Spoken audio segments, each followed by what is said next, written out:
I still remember that evening clearly, as though the weight of it pressed itself into my bones. The dining table was set for 4, simple but elegant.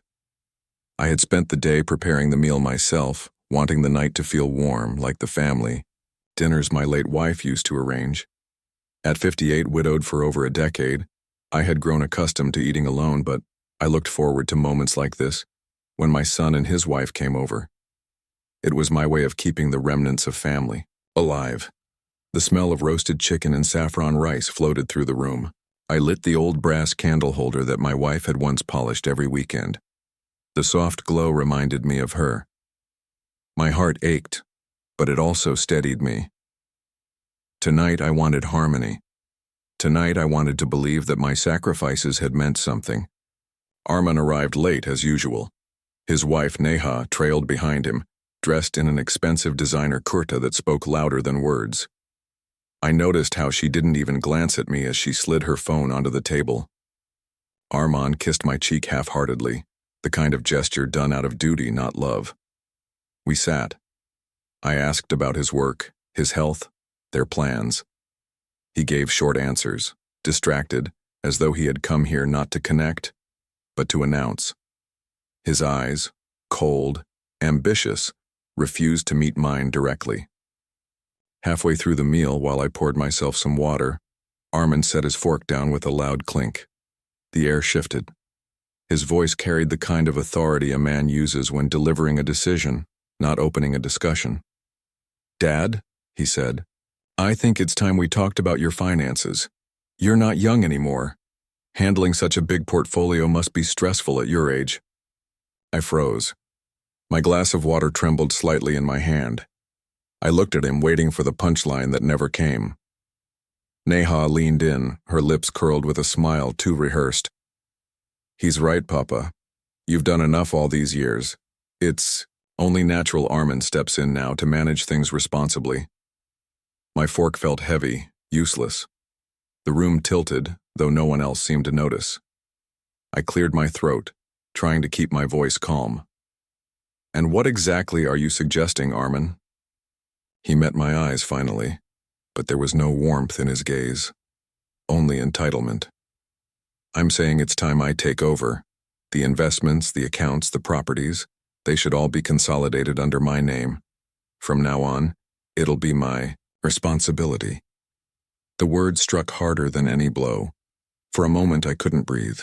My son, my only son, the boy I had raised through sweat and sacrifice, was not asking but declaring that everything I had built was his. Not tomorrow, not when I was gone. Now. Neha nodded approvingly, as though this were already settled law. "It will be smoother that way. Fewer mistakes. You've done a good job, Papa, but times have changed. Arman understands the new markets better than you." My pulse thundered in my ears. The candlelight flickered, casting their faces in sharp shadows, 2 silhouettes of ambition, cloaked in the language of responsibility. I wanted to shout, to slam my fist against the table. Instead, I remained still, silent. Inside, memories collided. Arman as a child, sitting on my shoulders at the park. Arman at 18, begging me to take out another loan so he could study abroad. Arman at 30, standing proudly on his wedding day while I signed another check to cover half the costs. Each image stabbed deeper until all I could see was the boy I loved, now grown into a man who looked at me not as a father, but as a stumbling block in his path to wealth. "Why now?" I finally whispered. My voice cracked, betraying the storm inside. Arman shrugged. "Because it's practical. You're 58, Dad. Most men your age are retired. Why carry the burden? Hand it over. Let me handle it. You can just relax." Relax. The word tasted bitter. To him, my life's work was a burden. To me, it was proof that every sleepless night, every drop of sweat had meaning. And now my son wanted to strip me of it while I still lived, as though I were already fading into irrelevance. I looked at him carefully, trying to find even a flicker of love in his expression. But all I saw was calculation. The boy who once held my hand while crossing the street now sat across from me, demanding everything I had.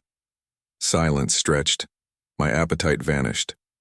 I forced a smile, though it felt foreign on my lips. "We'll discuss this later," I said, softly. "Tonight, let's eat." But the meal had already soured. Armin continued eating with satisfaction, as though he had already won. Neha scrolled through her phone, unconcerned, and I sat there, the food before me untouched, the warmth of the candlelight mocking the coldness that had taken root inside my chest. I wondered if my late wife would recognize the man our son had become. I wondered if she would blame me for raising him this way. The night ended with polite goodbyes, hugs that meant nothing, and a silence heavier than stone.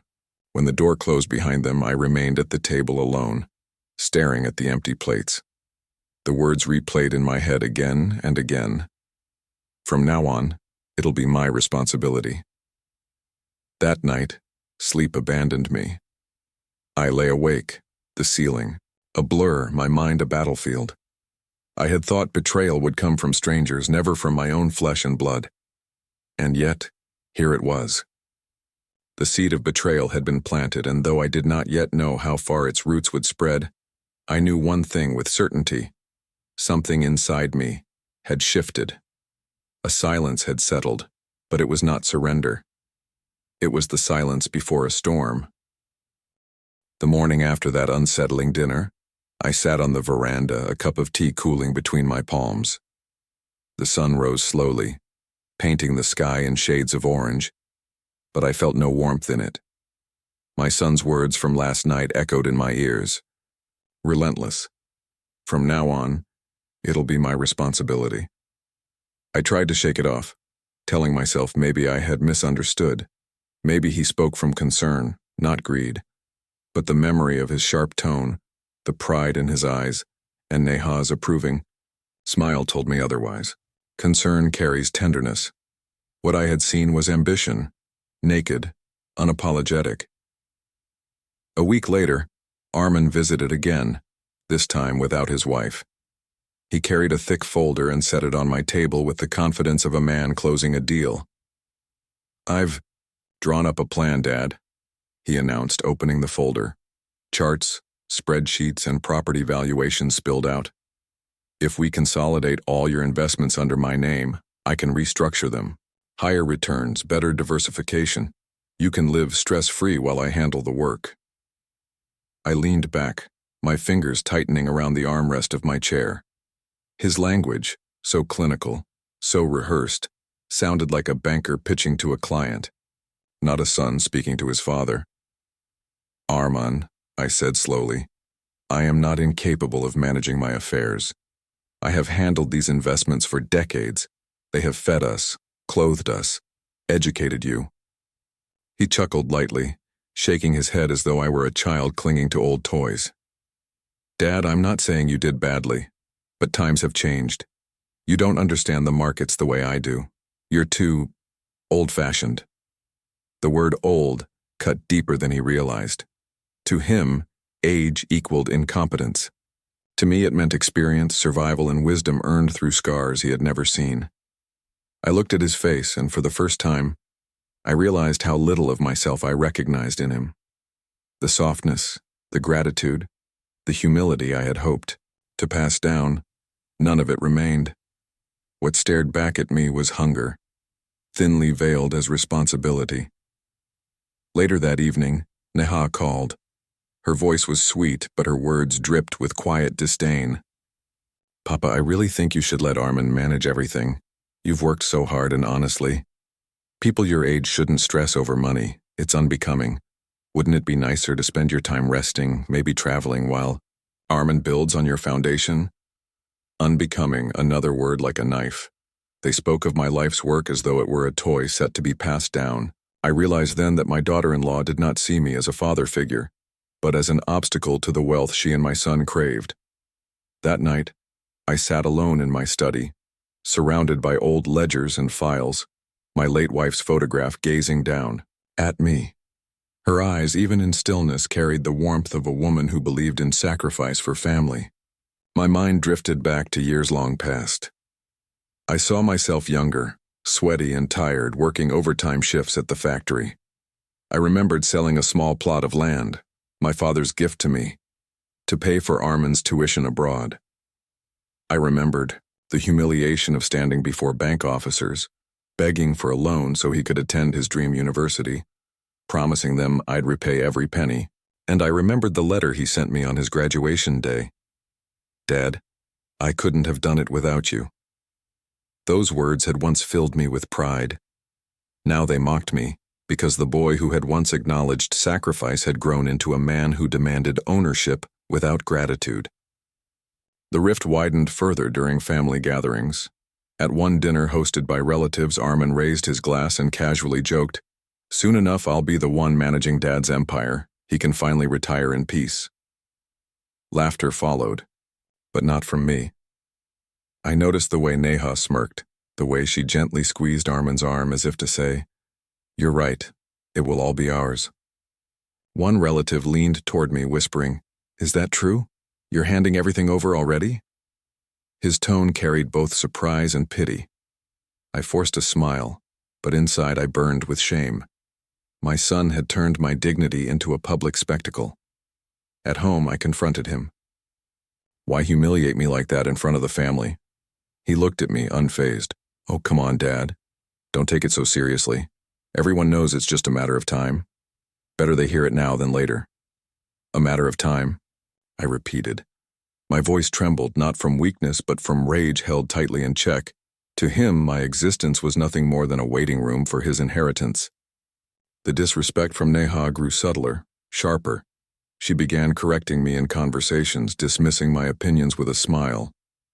If I spoke about the old ways of saving money, she would laugh lightly and say, "Oh, Papa, that's so outdated." When I mentioned wanting to repair the old ancestral house, she rolled her eyes. Why waste money on ruins when we could build something new? Her tone carried the arrogance of someone who already considered herself mistress of my estate. I began to see the truth more clearly each day. What they framed as responsibility was nothing but entitlement dressed in polite words. And yet, for all my anger, a deeper ache gnawed at me. I did not hate my son, I could not. He was my blood, the child I had once rocked to sleep, the boy whose fevered forehead I had prayed over through sleepless nights. But love, I realized, can coexist with disappointment. And disappointment, when watered with betrayal, grows into something heavier than hate. It becomes sorrow. I sat again in my veranda that night, staring at the moon. My hands were empty, but my heart was heavier than ever. My late wife's voice whispered in my memory, "Protect what you've built. Don't let it go to waste." And for the first time, I wondered if protecting it meant protecting it from our own son. The seeds of betrayal had been sown, watered, by greed and disrespect. I felt them growing, their roots creeping quietly through the soil of our family. What I did not know yet was just how far they would spread, or what I would one day have to do to cut them out. Nights became my only companions. When the world outside slept and silence filled the corners of my home, I sat awake, staring at the ceiling or the worn wooden beams above me. Sometimes I sat at my desk, papers spread out before me, though my eyes could no longer follow the numbers. My mind wandered back, not to the future my son spoke of, but to the past that had carried us here. I remembered the first piece of land I ever owned, a modest plot gifted by my father on my wedding day. He told me, "Guard this land, son. It is your anchor." Years later, when Armin's university admission letter arrived, I stood in front of that same piece of land with tears in my eyes. I sold it without hesitation. My wife asked, "Are you sure?" I nodded. What use was land if it couldn't help my boy rise higher than me? I remembered working double shifts at the factory, grease staining my hands, my back aching until I thought it might snap. Many nights I returned home long after midnight, my wife waiting up with warm food. She'd smile and say, "One day all this will pay off." And it did. Armin thrived. He sent letters filled with gratitude, promising to make us proud. Those words were my fuel.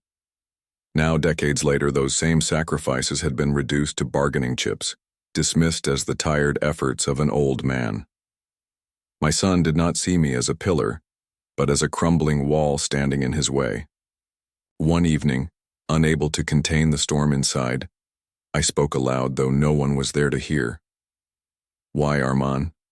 Why can't you see? Every brick in this house, every coin in those accounts, was bought with sweat that had your name on it. Why am I, your father, now the obstacle instead of the reason? My voice echoed in the empty room, met only with silence. I felt the sting of tears, hot and unrelenting. It had been years since I'd cried like that. But that night, I let them fall. In the following weeks, I confided in two old friends, Kamal and Yusuf.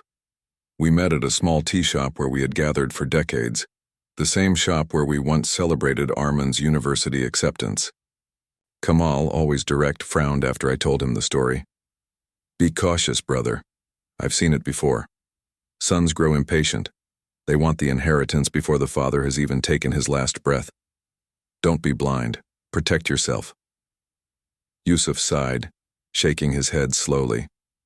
Greed is a disease. Once it takes hold, it spreads. You must think wisely, not emotionally. Armand is your son, yes, but even a son can betray if blinded by money. Their words stung because they carried truth I did not want to face. I had always believed blood would protect us from such ugliness, but blood, I was learning, does not always guarantee loyalty. That night I sat in the study again, staring at my late wife's photograph. Her gentle smile seemed to ask me the questions I avoided. Would you still sacrifice everything for him? Would you still trust him with what we built together? I whispered back. I don't know. My voice cracked. I don't know anymore. The whispers in the community began soon after. At another family gathering, a cousin pulled me aside and said quietly, Is it true Armand is taking over your wealth? Already people are talking? Shame burned my cheeks. Gossip, like fire, spreads quickly. Each whisper felt like a blade carving away at my dignity. I forced a laugh and dismissed it, but inside I wanted to disappear. At home, I walked through the rooms that once echoed with my wife's laughter, my son's childhood footsteps. Now, they echoed with something else. Emptiness, betrayal, grief. I touched the walls as though they might remind me of better days. Instead, I felt only the coldness of stone. One night, unable to sleep, I poured myself a glass of water and sat by the window. The moon hung low, pale and silent, watching me. I whispered again, this time not to my wife, not to my son, but to the universe itself. Why do children forget so quickly? Why do sacrifices fade into shadows once the fruits have been tasted? I gave him everything, and now he treats me as though I've lived too long. The ache in my chest grew heavier with each passing day, yet beneath the sorrow something else began to stir, a quiet, simmering strength. My friend's warnings replayed in my mind. Kamal's voice, protect yourself. Yusuf's voice, think wisely, not emotionally. I realized then that my heartbreak could not remain as tears alone. Pain must teach, or it becomes meaningless. Perhaps it was time to prepare, not for my end, but for a test of whether my son's greed would consume him, or whether I would stand as the last barrier between him and the corruption that now defined him. Still, I was not ready to act. Not yet. For now, I sat in the shadows of my quiet home, burdened by memories of love, crushed beneath the weight of betrayal. And as I closed my eyes, I told myself the same words my wife once whispered to me during our hardest struggles. Endure. The storm will pass. But I knew this storm was unlike any I had faced before. This one brewed not outside my walls, but within my own blood. The weeks that followed became a slow tightening of ropes around my throat. Armand's visits, once occasional and polite, grew frequent, insistent, and always laced with talk of transition and responsibility. He no longer asked for my consent. He demanded it, as if the matter had already been decided in his mind. One afternoon, as I sat in my study reviewing some old property documents, I noticed a file lying slightly out of place. When I opened it, my blood froze. The signature at the bottom of a minor rental agreement, my signature, looked wrong. Too neat, too deliberate. I held the page closer, my eyes narrowing. Armin had tried to copy my handwriting. I confronted him the next day. "What is this, Armin? Did you forge my name?" Instead of guilt, I saw irritation flash across his face. "Dad, it was just a small thing. The tenant needed it urgently, and you were busy. I only did it to help." "To help?" My voice trembled with restrained fury. "You forged my signature. That is not help. That is fraud." He shrugged, as though my outrage were an overreaction. "You're making this bigger than it is. Honestly, Dad, this is why you should let me handle everything. One day you'll make a mistake and it'll cost us dearly." Us. The word struck me again. To him, there was no me. There was only him, and what he believed was his by right. The incident left me shaken, but worse was yet to come. A month later, our extended family gathered at my cousin's home to celebrate his daughter's engagement. The room buzzed with laughter, clinking glasses, and the warmth of relatives reunited. For a moment, I allowed myself to believe I could escape the heaviness that clung to me. But Armin had other plans. As we sat around the long dining table, he began speaking loudly about investments, comparing strategies, boasting about his knowledge of markets. Relatives nodded politely, though few truly understood his jargon. Then, with a sly smile, he gestured toward me. "Of course, Dad still tries to manage his portfolio," he said, chuckling. "But honestly, he gets confused sometimes. Numbers aren't as sharp at his age. Isn't that right, Dad?" The table erupted in awkward laughter. Some chuckled, nervously. Others glanced down at their plates. I felt every eye on me, not with respect but with pity. My throat tightened. I tried to respond, to defend myself, but my voice caught. Armand pressed on, emboldened by the silence. "Really, I've been telling him to retire quietly. Enjoy life. Leave the hard decisions to me. It's better that way, for all of us." The humiliation was complete. I felt stripped bare, my dignity tossed onto the table for amusement. My hands shook beneath the tablecloth, but I forced them still. I would not give him the satisfaction of seeing me crumble. Across the room, I noticed my cousin frown, sympathy flickering in his eyes. Another relative reached for his glass too quickly, spilling a drop of water just to avoid looking at me. No one spoke up. No one challenged Armand. Their silence was a prison locking me inside my shame. I excused myself quietly after the meal, retreating to the garden. The night air was cool, but it did nothing to soothe the fire inside me. I leaned against the stone wall, my breath heavy, my heart aching with betrayal deeper than any wound. Why? Why would my son humiliate me in front of the very people who once praised me for raising him? Did he not realize that in belittling me, he belittled himself? Kamal, my old friend, found me outside. He placed a hand on my shoulder, his eyes filled with unspoken understanding. "Brother," he said softly, "sometimes silence is not weakness. Sometimes it is preparation. Be cautious. Watch carefully. The storm is not over." His words clung to me as I returned home that night. In the quiet of my study, I lit the small lamp by my wife's photograph.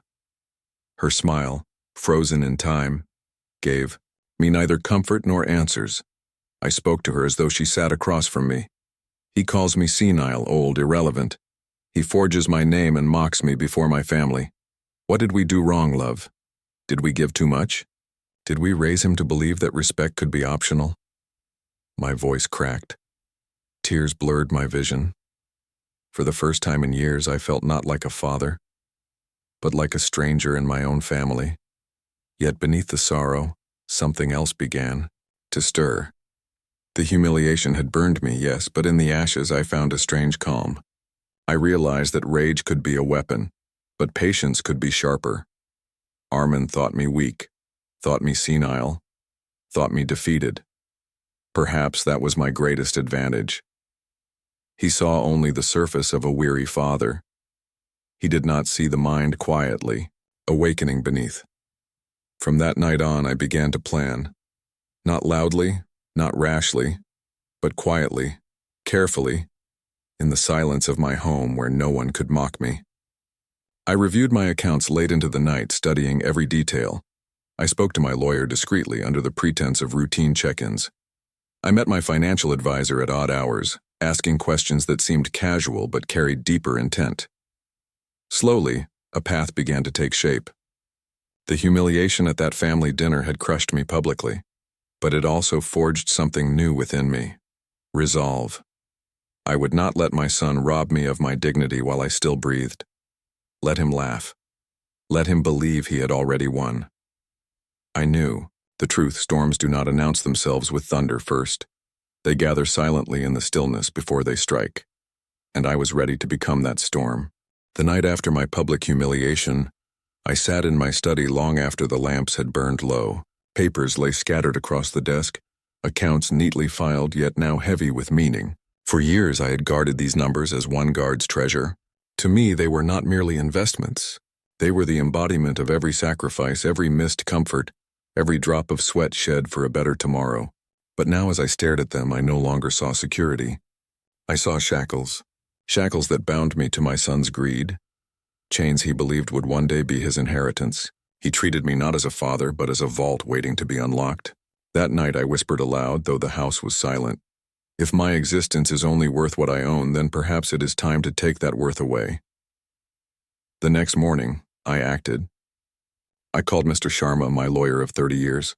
He had been by my side through every property deal, every legal hurdle. His voice on the phone was steady, concerned. "Sir, is everything all right?" "You sound different." "Different," I echoed. "Yes, I have made a decision, Sharma. I want everything liquidated. All of it." There was a pause. "All of it?" "Stocks, bonds, the properties too." "Yes," I said firmly. "Every last piece. And I want it done quietly. No word must reach my son."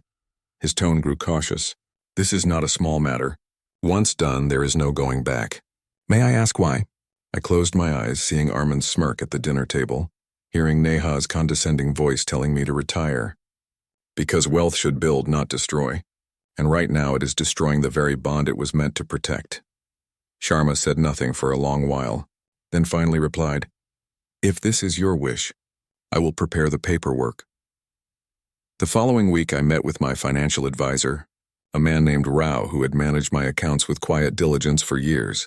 We met in a discreet cafe far from prying eyes.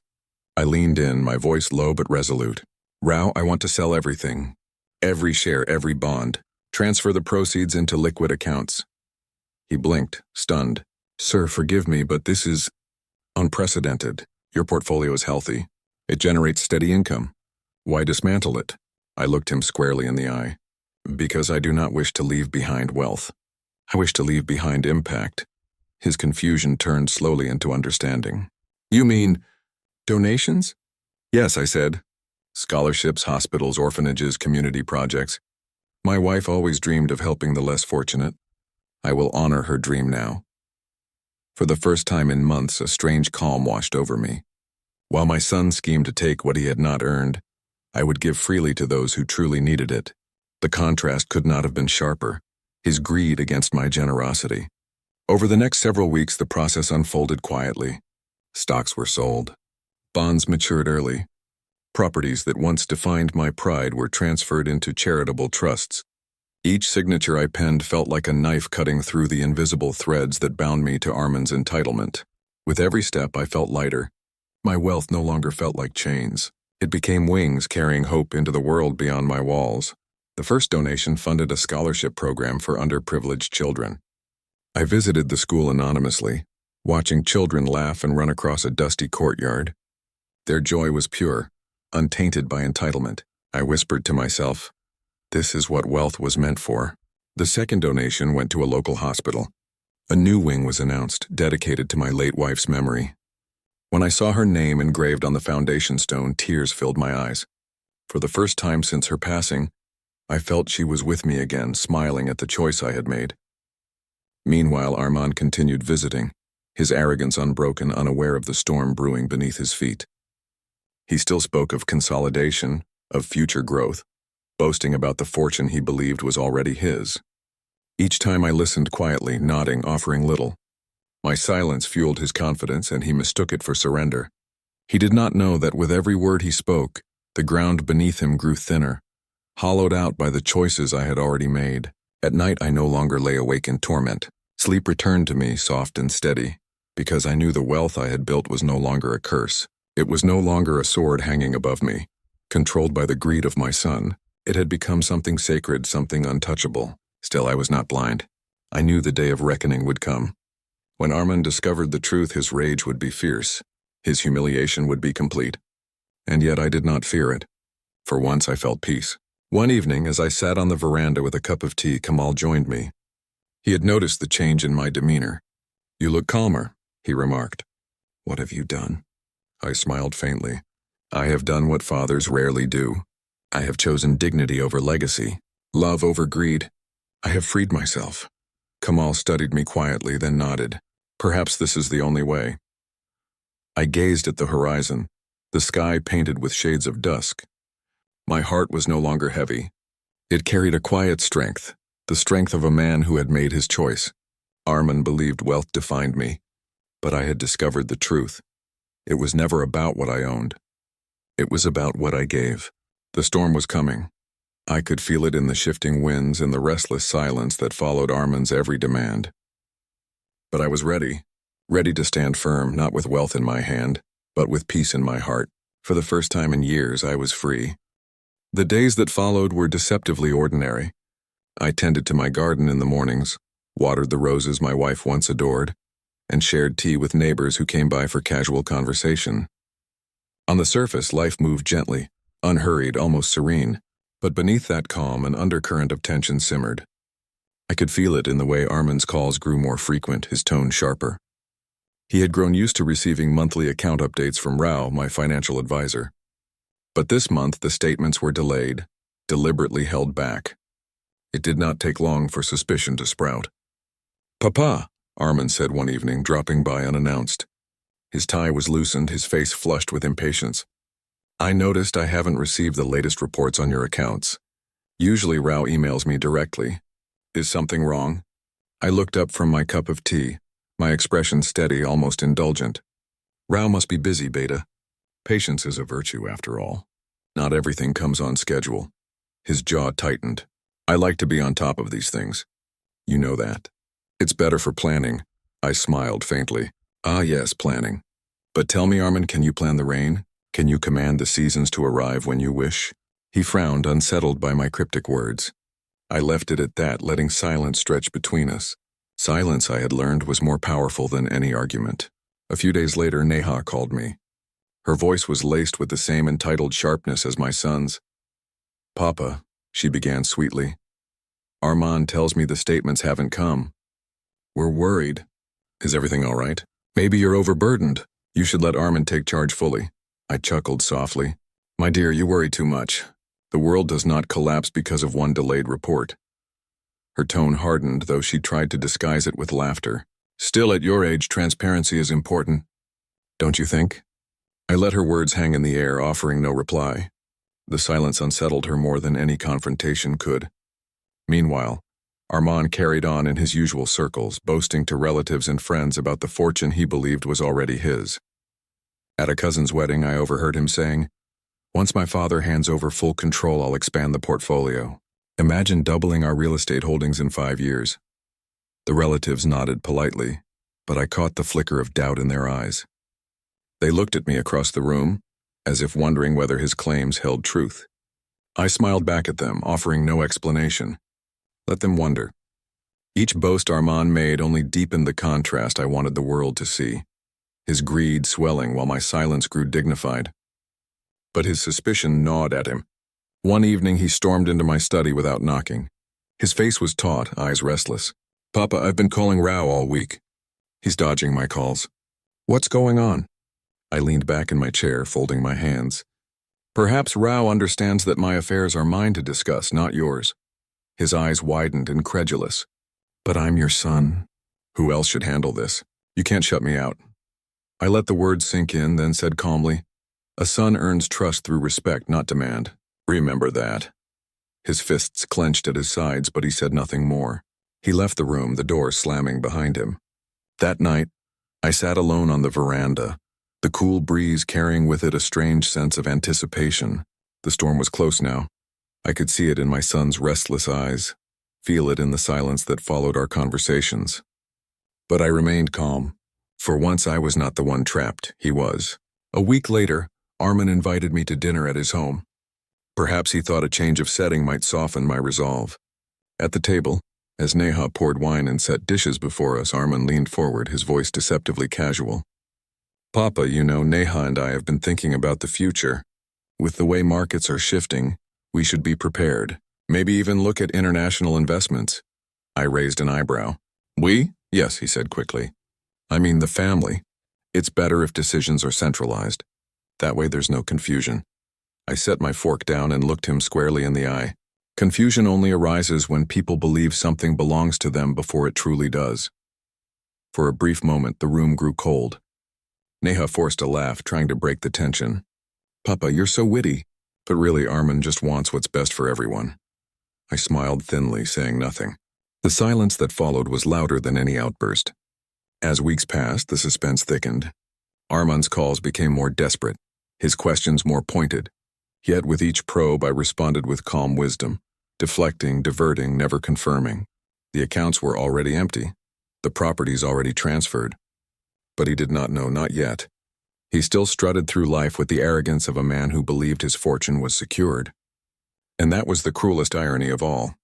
He boasted to friends about trips he would take, cars he would buy, investments he would expand, all with wealth that no longer existed. Each word of his arrogance was a thread weaving into the noose of his own humiliation. I sat back and let him speak, my silence a quiet stage upon which his downfall was rehearsed. The calm before the storm had never felt so heavy. I knew the reveal was coming, inevitable as thunder after lightning. And when it struck, it would shake the very foundation of his pride. The morning it happened was heavy with silence.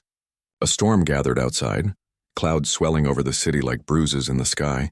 I knew, even before the first knock rattled my door, that the reckoning had arrived. Armin did not wait to be invited in. He burst into my study, his face flushed, his voice sharp with barely contained fury. Enough games, Papa, I called Rao again. He refused to speak with me, and Sharma won't take my calls. What are you hiding from me? I closed the leather-bound journal in which I had been writing and looked up calmly.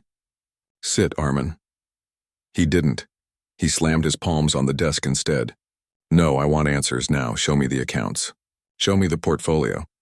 For a moment I simply studied him, his eyes wild with entitlement, his voice shaking not from fear but from desperation. My son, the boy I once carried on my shoulders, the boy whose school fees I once paid by selling our ancestral land, was now glaring at me like an enemy. Wordlessly, I reached into my drawer and pulled out a thin file. Not the thick binders he was used to, filled with ledgers and reports. Just one slim folder holding the truth. Here, I said softly. He snatched it from my hands, flipping it open. His eyes darted across the pages. Account closures, liquidation receipts, property transfers. Line after line, confirming what he could not believe. His face drained of color. What is this? The truth, I said. His hands trembled as he read, his voice rising into a roar. You sold everything? Everything? Where is it? Where is the money? I folded my hands, keeping my tone even. Gone, Armin, given away. Donated in your mother's name. To hospitals, to orphanages, to scholarships for children who need what you already had. The room shook with his fury. Donated? You gave away my future, my inheritance, my right. How could you betray me like this? My heart clenched, but my voice remained steady. Betrayal, I echoed. No, my son. Betrayal is a child who looks at his father not with love, but with hunger. Betrayal is a son who calls his parents senile and schemes behind his back. Betrayal is greed masquerading as responsibility. He staggered back as if struck. I was preparing for the future. For our family's legacy. Legacy, I repeated, rising to my feet. Do you know what a legacy is, Armin?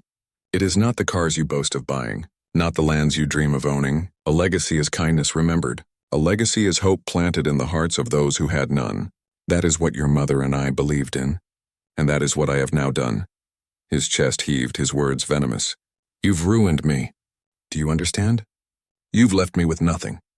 Nothing? I stepped closer, my voice firm now. You have a roof over your head, a thriving business career. A wife who supports you.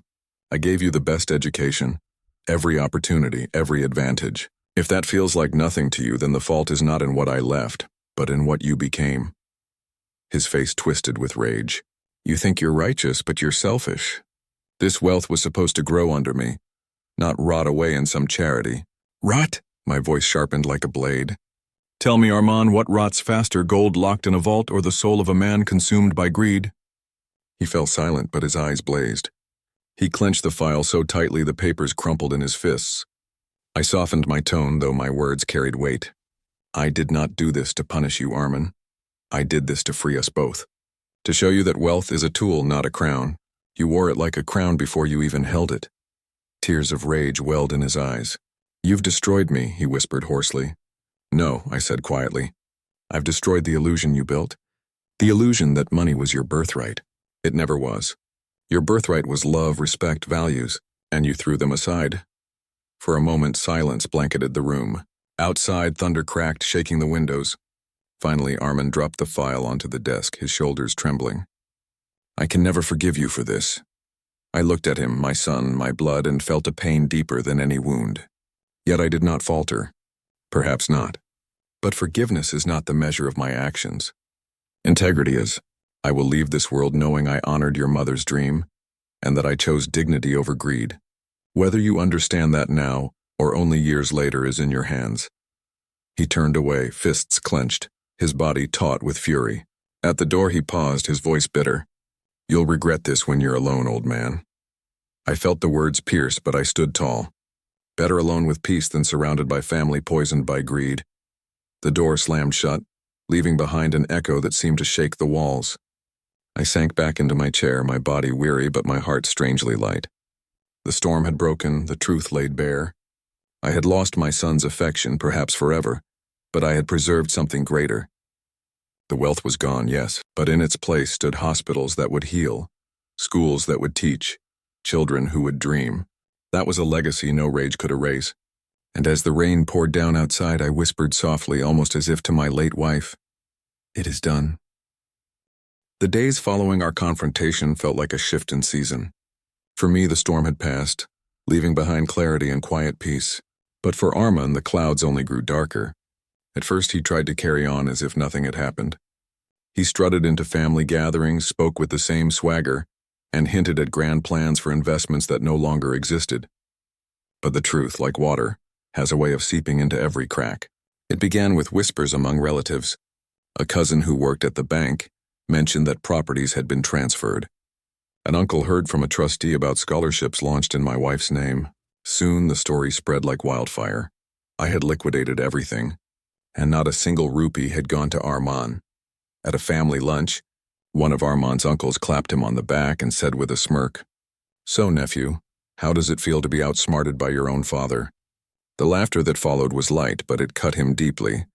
His face reddened as he muttered excuses about long-term strategies and temporary reallocations. But no one was convinced. The ridicule only grew sharper.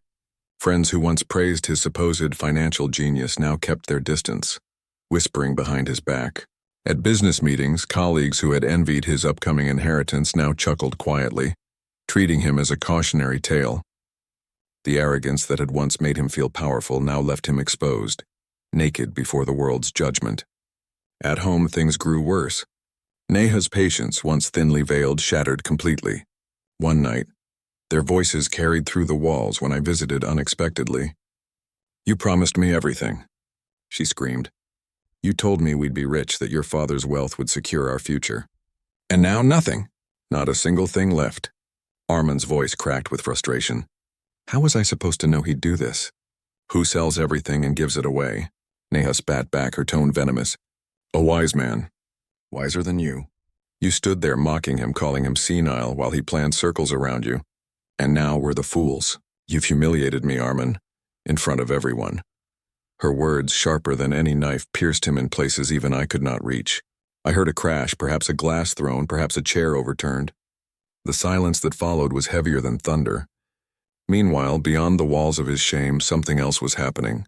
Something beautiful. News of the donation spread throughout the community.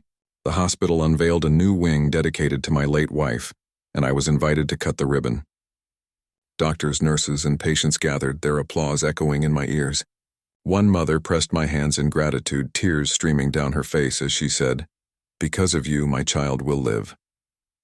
At the school where the scholarships began, I was welcomed with garlands. Children in neatly pressed uniforms recited poems of thanks, their voices trembling with joy. In their eyes, I saw the reflection of the future my wealth now nurtured. Neighbors came to my door with sweets. Relatives who once judged me now bowed their heads with respect. "You have honored your wife," they said. "You have set an example for all of us." And while my respect grew, Armand's crumbled. At gatherings, people stopped asking him about business opportunities. Instead, they exchanged knowing glances, whispering that he had been blinded by greed, that he had lost everything by underestimating his father. He who once stood tall, boasting of empires, now sat in the corner, his shoulders hunched, his voice subdued. Neha no longer defended him. Instead, she carried herself with bitterness, making sharp remarks that cut him down in public. "Armand is still recovering from his disappointment," she would say with a smile that masked her resentment but revealed her disdain. For me, the contrast could not have been starker. I walked through the streets and received nods of respect, blessings from elders, gratitude from strangers. Armand, meanwhile, walked with lowered eyes, shunned by the very circles he once dominated. One afternoon he confronted me again, though his anger now seemed dulled by exhaustion. "Papa," he said bitterly, "do you enjoy watching me suffer? Is this your revenge?" I shook my head slowly. "No, Armand, this is not revenge. This is consequence. Revenge is when one seeks to hurt another. Consequence is when one faces the fruit of his own actions. Do you see the difference?" He clenched his jaw, tears brimming in his eyes, though he refused to let them fall. "Everyone laughs at me now. Everyone respects you. I've lost everything." I placed a hand gently on his shoulder. He flinched but did not pull away. "You have not lost everything, my son. You still have your hands to work, your mind to think, your family to love. But until you value these things more than wealth, you will continue to feel poor, even if you had billions." He pulled away, unable to accept my words. Yet I saw the cracks forming in his pride. In the days that followed, I watched him retreat further into himself. Friends stopped calling. Neha's anger grew colder, sharper. And Armand, the man who once roared with arrogance, now moved like a shadow haunted by his downfall. The irony was merciless.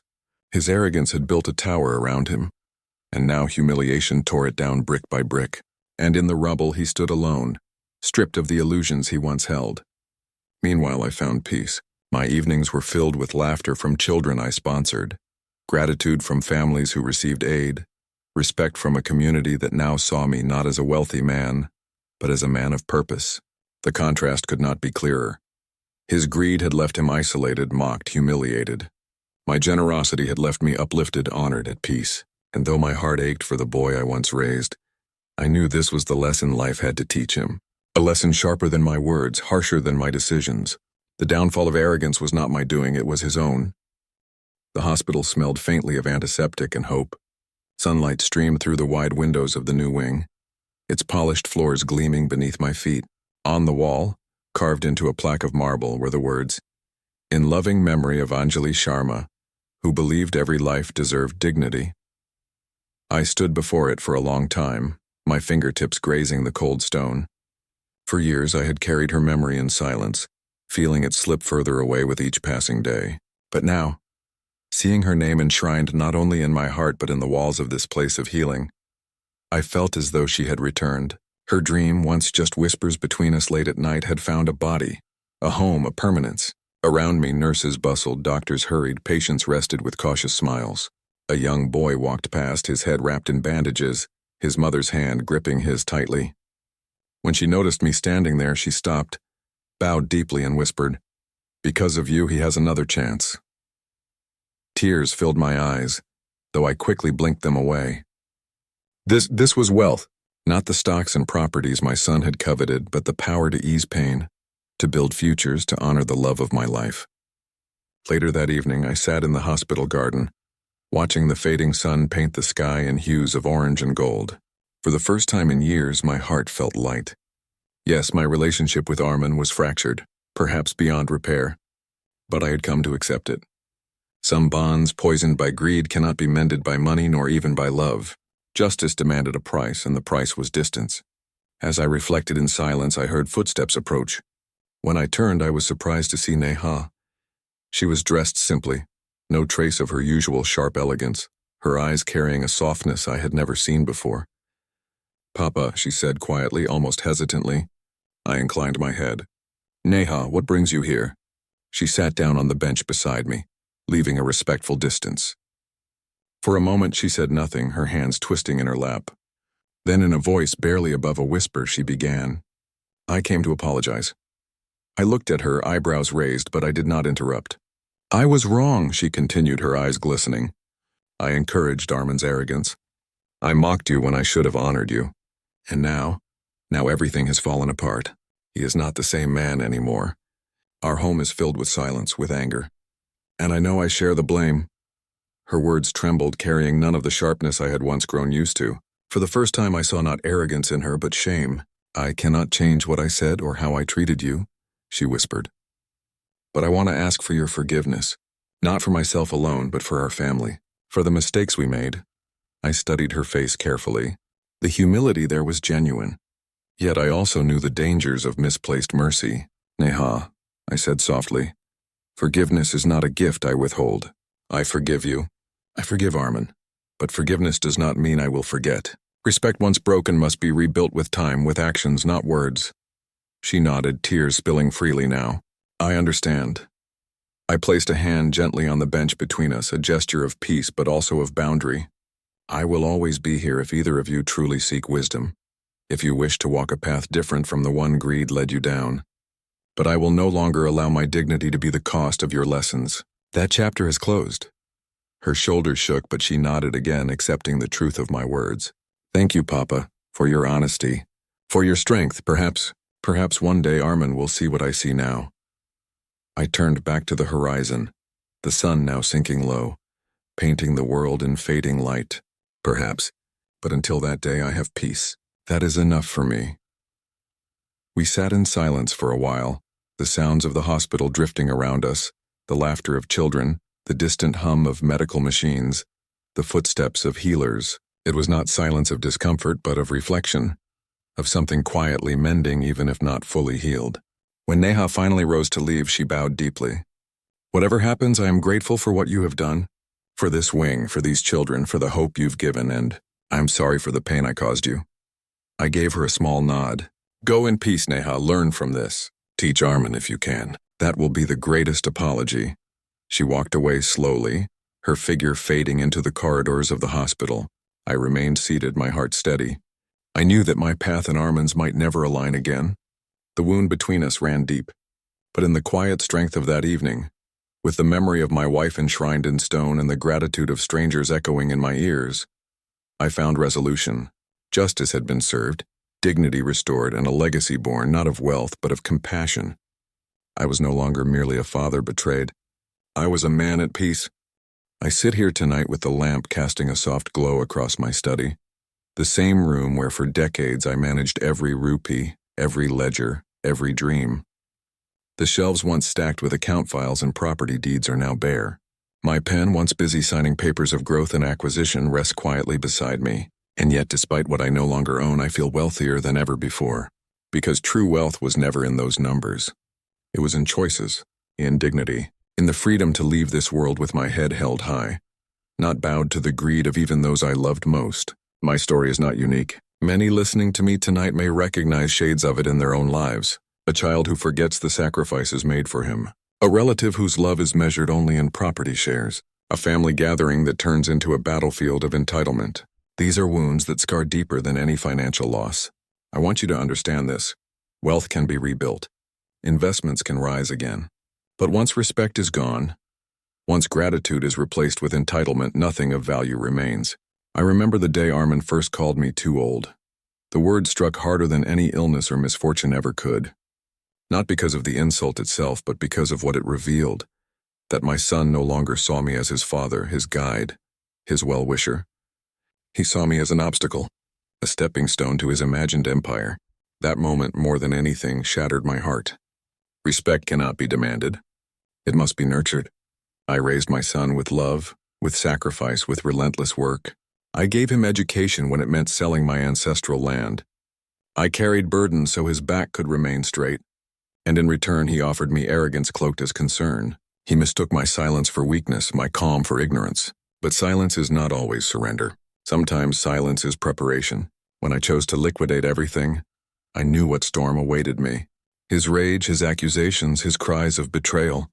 I had already rehearsed them in my heart 1,000 times. But I also knew that nothing could be more painful than watching the rot of greed consume the son I once cradled. And so I chose justice. Not vengeance, but justice. Justice meant honoring my late wife's dream, to give dignity to those forgotten by society.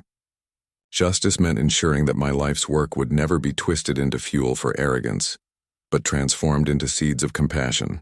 Justice meant teaching, even if it cost me the love of my only child, that wealth without values is poison. You see, greed has a strange hunger. The more it consumes, the emptier it leaves you. Armin believed inheriting my portfolio would make him powerful, respected, untouchable. But greed does not earn respect. It destroys it. When he lost what he thought was his, the very friends who praised him turned their backs. His wife, who once encouraged his entitlement, blamed him for his downfall. Even extended family, who whispered in corners, found no courage to defend him. That is the nature of greed. It leaves you surrounded by shadows, not companions. And what of me? Did I lose? On paper, yes. My bank accounts stand nearly empty. My properties are no longer mine. But in truth, I gained something far more precious: peace. When I walk through the hospital wing bearing my wife's name, when mothers thank me for scholarships their children received, when strangers bow in respect rather than envy, that is wealth no stock market can measure. I tell you now, whoever is listening, do not measure your legacy in what you pass down in gold or deeds. Measure it in the respect you carry to your last breath, because money can vanish, empires can crumble, but respect once lost is gone forever. There is a dangerous lie whispered in many homes that inheritance is a right, that parents live only to collect and hand over, that children, by blood alone, are entitled to all that was earned before them. But listen to me carefully. Inheritance is not a birthright. It is a responsibility, a sacred trust, not a free ticket, and those who demand it with arrogance prove themselves unworthy of it. Do not mistake me. I am not against leaving wealth for one's family. Every parent wishes to see their children comfortable, secure, thriving. But when that wealth becomes more important than respect for the very hand that gave it, it is no longer a blessing. It is a curse. Some may ask, did I not fear ending my life alone without my son by my side? Yes, the thought crossed my mind. A parent's heart, after all, is not stone. But better to walk into the evening with dignity than live surrounded by those who see you only as a purse to be emptied. Better to lose false company than to live betrayed beneath your own roof. Armin may one day reflect. Perhaps he will learn that arrogance is fragile, that respect once squandered is not easily regained. Perhaps Neha's humility, her plea for forgiveness, will guide him back. Perhaps not. That is no longer my burden to carry. I have done my part. To you who listen, my story is not meant only to entertain but to caution. Guard your dignity. Teach your children values louder than you teach them numbers. Let them inherit integrity before inheritance. And if ever you find yourself disrespected in the name of wealth, remember this: you are not powerless. Karma has its own balance sheet. It may not show in the accounts of banks, but it is written in the accounts of life. Armin believed he was claiming what was his. Instead, he lost everything, including the respect of his father. I, who walked away with nothing in hand, carry the respect of strangers, the fulfillment of seeing lives saved, futures born, and my wife's name remembered. Tell me then, who is truly rich? When my time comes, I wish to leave behind not just buildings and numbers, but a lesson carved deeply into the hearts of all who knew me. Wealth is fleeting, but values endure. Armin may inherit nothing from me in gold, but he has inherited the greatest lesson I could give: that greed destroys, but respect builds legacies. So remember these words: wealth can be rebuilt, money can be earned again. But once respect is gone, once gratitude dies, nothing remains. Carry this truth into your homes, into your children's hearts, into every decision you make about family and legacy. Because in the end, it is not what we leave in the bank that defines us, but what we leave in the hearts of others. And so my story ends not in sorrow, but in peace. A peace born of justice, of love honored, of dignity unbroken. May you find the courage to protect the same in your own lives.